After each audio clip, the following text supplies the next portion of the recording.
صلوا علیہ وآلہ وأحسن منك لم تركت عيني وأجمل منك لم تلد النساء خلقت مبرعا من كل عيب كأنك قد خلقت كما تشاء۔ یا الہی آپ کی مہربانی چاہیے، یا الہی آپ کی مہربانی چاہیے، سب گناہ دھل جائیں گے، رحمت کا پانی چاہیے۔ واہ کیا مرتبہ ہے اے غوث بالا تیرا، واہ کیا مرتبہ ہے اے غوث بالا تیرا، اونچے اونچوں کے سروں سے قدم والا تیرا۔ حمد و ثنا کے بعد معزز سامعین و ناظرین، اللہ تبارک و تعالیٰ کی عطا فرمود و توفیق اور اس کریم رب کے خاص فضل و کرم سے ہم ایک مرتبہ پھر اس ماہانہ محفل میں، جس میں حضور غوث اعظم رحمۃ اللہ تعالیٰ علیہ کا ذکر کیا جا رہا ہے، اس محفل میں حاضر ہوئے ہیں، تو اللہ تعالیٰ ہم سب کی اس حاضری کو اپنی بارگاہ میں شرف قبولیت عطا فرمائے۔ اللہ تعالیٰ تمام حاضرین کو قدم قدم پہ اجر عظیم عطا فرمائے۔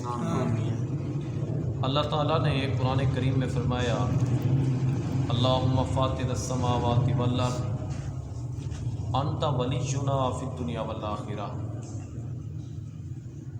اے اللہ، تو زمین و آسمانوں کا پیدا کرنے والا رب ہے، انت ولینا فی الدنیا والآخرہ، اور تو ہمارا مولا ہے، ہمارا رب ہے دنیا اور آخرت میں۔ توفنا مسلما والحقنا بالصالحین، جب تو ہمیں موت دے، جب ہم اس دنیا سے جائیں تو مسلمان حالت میں اس دنیا سے جائیں، اسلام کی حالت سے جائیں، اور وَأَلْحِقْنَا بِالصَّالِحِينَ، پھر قیامت کے دن جب دوبارہ زندہ ہوں تو صالحین کی صف میں یا اللہ تو ہمیں شامل فرما۔ تو یہ قرآن کریم کی آیت ہے، اور اس میں دعا بھی ہے کہ بندہ اپنے رب سے یہ دعا کر رہا ہے کہ تو نے آسمانوں اور زمینوں کو پیدا کیا، تو ہمارا دنیا اور آخرت میں مولا ہے، ہمارا رب ہے، اور ہم تیری مخلوق ہیں، اور تو ہر چیز پہ قدرت رکھتا ہے۔ توفنا مسلما والحقنا بالصالحین، جب ہمیں تو موت دے، جب ہمارا خاتمہ ہو تو وہ خاتمہ ایمان کی حالت میں ہو، کلمہ نصیب ہو جائے، کلمہ پڑھتے ہوئے بندہ اس دنیا سے جائے، اور پھر والحقنا بالصالحین، چونکہ ہمارا تمام مسلمانوں کا اور اس پہ تو تمام مکاتب فکر کا اتفاق ہے کہ بندہ جب اس مر کے اس دنیا سے چلا جاتا ہے تو قیامت کے دن دوبارہ زندہ ہوگا، قیامت کے دن دوبارہ زندہ ہونا ہے۔ اور اس چیز کا انکار کفار اور مشرکین نے کیا، وہ کہتے تھے کہ جب ہم مر کے جائیں گے، اس دنیا سے ختم ہو جائیں گے، جب ہماری ہڈیاں بوسیدہ ہو جائیں گی تو پھر ہم دوبارہ کیسے زندہ ہوں گے؟ تو اللہ تبارک و تعالیٰ نے انہیں پھر یہ جواب دیا کہ جب تم امن یبدأ الخلق ثم یعیدہ، کہ جب تم پیدا نہیں ہوئے تھے، جب تم کوئی چیز نہیں تھے، جب تمہارا وجود نہیں تھا، تمہاری روح نہیں تھی، تمہارا تصور نہیں تھا، تو اس رب نے تمہیں وجود عطا کیا، تمہیں روح عطا کی، تو جب اس نے تمہیں پہلی بار پیدا کیا ہے تو دوبارہ بھی وہی تمہیں پیدا کرے گا۔ ہوتا تو یہی ہے کہ کسی ایک چیز کا پہلے بنانا مشکل ہوتا ہے، جب وہ ایک چیز موجود ہو، اس کا نقشہ موجود ہو، اس کا نمونہ موجود ہو، تو دوبارہ بنانے میں پھر مشقت نہیں ہوتی، پھر تکلیف نہیں ہوتی، پھر مشکل نہیں ہوتی، پھر وہ چیز بآسانی بن جاتی ہے۔ تو اللہ تبارک و تعالیٰ وہ تو قادر مطلق ہے، وہ تو لفظ کن سے بنا دیتا ہے۔ تو جس نے تمہیں پہلی بار پیدا کیا ہے، جس نے تمہیں پہلی بار وجود دیا ہے، جس نے تمہیں جنم دیا ہے، جس نے تمہیں اس دنیا میں زندگی عطا کی ہے، تو وہی تمہیں دوبارہ زندہ کرے گا۔ تو ہمارا تمام مسلمانوں کا اس پہ اتفاق ہے، اور پھر یہی دعا ہے کہ جب ہم اس دنیا سے جائیں، کیونکہ خاتمہ ایمان بہت بڑی دولت ہے، اور یہ بہت عظیم نعمت ہے خاتمہ ایمان۔ اور پھر وَأَلْحِقْنَا بِالصَّالِحِينَ، جب قیامت کے دن دوبارہ زندہ ہوں تو اللہ تبارک و تعالی ہمیں صالحین، متقی، پرہیزگاروں کے ساتھ ہمیں اللہ تبارک و تعالی زندہ فرمائے، اور پھر ان کے صف میں شامل فرمائے۔ اور یہی فکر دی ہے ہمیں حضور غوث اعظم رحمۃ اللہ تعالیٰ علیہ نے۔ حضرت شیخ سعدی شیرازی رحمۃ اللہ تعالیٰ علیہ فرماتے ہیں کہ حضور غوث اعظم رحمۃ اللہ تعالیٰ علیہ حرم کعبہ میں پتھر کی نوک پہ سر رکھ کے اللہ تبارک و تعالیٰ سے دعا کر رہے تھے۔ دعا کرتے ہیں کہ یا اللہ مجھے بخش دے، میرے گناہ معاف فرما دے، اور پھر کہتے ہیں کہ اے اللہ اگر میں گناہ گار ہوں تو قیامت کے دن مجھے تو اندھا کر دینا، قیامت کے دن مجھے اندھا کر دینا۔ وہ کیوں؟ وہ اس لیے کہ قیامت کے دن میں نیکوکاروں کے سامنے شرمندہ نہ ہوں، اس لیے تو مجھے اندھا کر دینا تاکہ میں تو انہیں نہیں دیکھ سکوں گا۔ تو یہ حضرت شیخ سعدی رحمۃ اللہ تعالیٰ علیہ فرماتے ہیں، اور حضور غوث اعظم رحمۃ اللہ تعالیٰ علیہ کی حرم میں کعبہ میں یہ دعا تھی۔ اور تفسیر نعیمی میں حضور غوث اعظم رحمۃ اللہ تعالیٰ علیہ کے 2 اشعار لکھے ہوئے ہیں جن کا ترجمہ یہ ہے۔ حضور غوث اعظم رحمۃ اللہ تعالیٰ علیہ فرمانے لگے کہ لوگ کہہ رہے ہیں کل عید ہے، کل عید ہے، کل عید ہے، خوش ہو رہے ہیں۔ تو حضور غوث اعظم رحمۃ اللہ تعالیٰ علیہ نے فرمایا کہ میں نئی خوشی منا رہا، اور میرے لیے عید کا دن وہی ہوگا جب میں اس دنیا سے جاؤں گا اور میرا خاتمہ ایمان پہ ہوگا، تو وہی دن میرے لیے عید کا دن ہوگا۔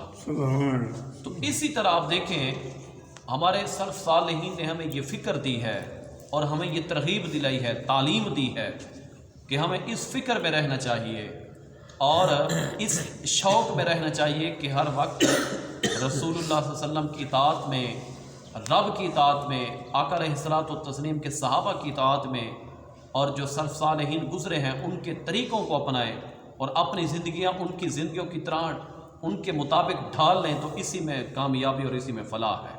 اب دیکھیں کہ سورۃ مزمل کی ابتدائی آیتیں، یا ایھا المزمل قم اللیل الا قلیلا نصفہ او انقص منہ قلیلا، آقا علیہ الصلوۃ والتسلیم کے لیے یہ نازل ہوئی جب حضور علیہ الصلوۃ والتسلیم ساری رات قیام فرماتے تھے، ساری رات قیام فرماتے۔ سردیوں کی رات آپ جانتے ہیں کہ کتنی بڑی ہوتی ہے، تو آقا علیہ الصلوۃ والتسلیم ساری رات قیام فرماتے یہاں تک کہ آپ کے پاؤں مبارک سوج جاتے، ورم آ جاتی۔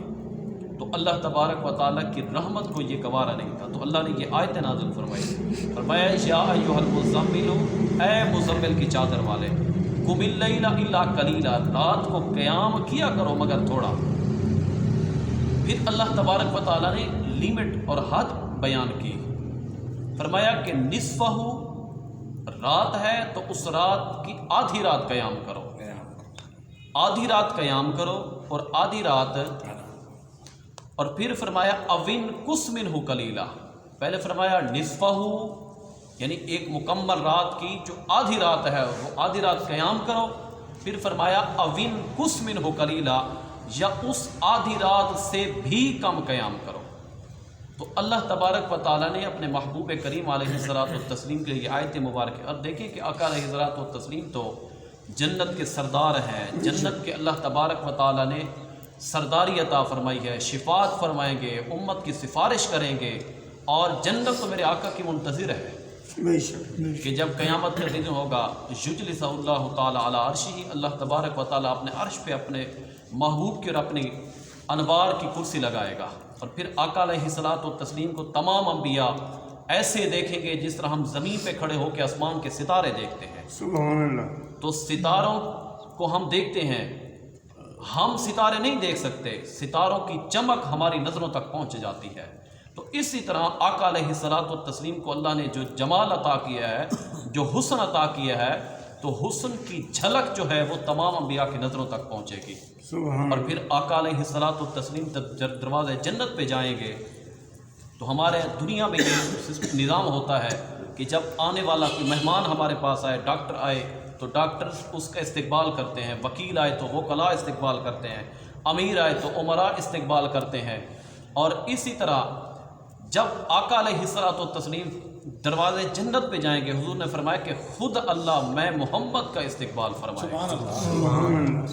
نعرہ تکبیر، نعرہ رسالت، نعرہ خلافت، نعرہ حیدری، نعرہ غوثیہ۔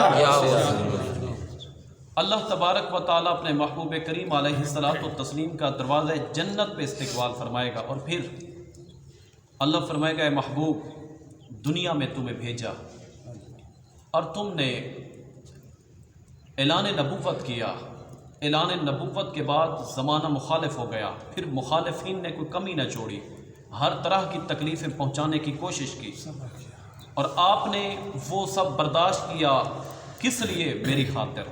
سبحان اللہ۔ آپ نے صحابہ کو تعلیم دی کس لیے؟ میری خاطر۔ صحابہ کی تکلیفیں برداشت کی کس لیے؟ میری خاطر۔ آپ وادی طائف میں پیغام حق لے کے گئے اور وہاں لوگوں نے ظلم و ستم کیا، آپ نے وہ برداشت کیا کس لیے؟ میری خاطر۔ آپ حرم میں کعبہ میں حالت نماز میں ہیں، اونٹ کی اونچڑی آپ کی پشت پہ رکھ دی گئی اور تکلیف محسوس ہو، آپ نے وہ برداشت کی کس لیے؟ میری خاطر۔ صحابہ کے گھر جلائے گئے اور انہیں بے گھر کیا گیا، اور آپ نے اپنا وطن چھوڑا اور مدینہ کی طرف ہجرت کی کس لیے؟ میری خاطر۔ اور آج آپ دروازہ جنت پہ آئے ہیں، اے محبوب میں کہتا ہوں یہ ساری جنت تیری خاطر۔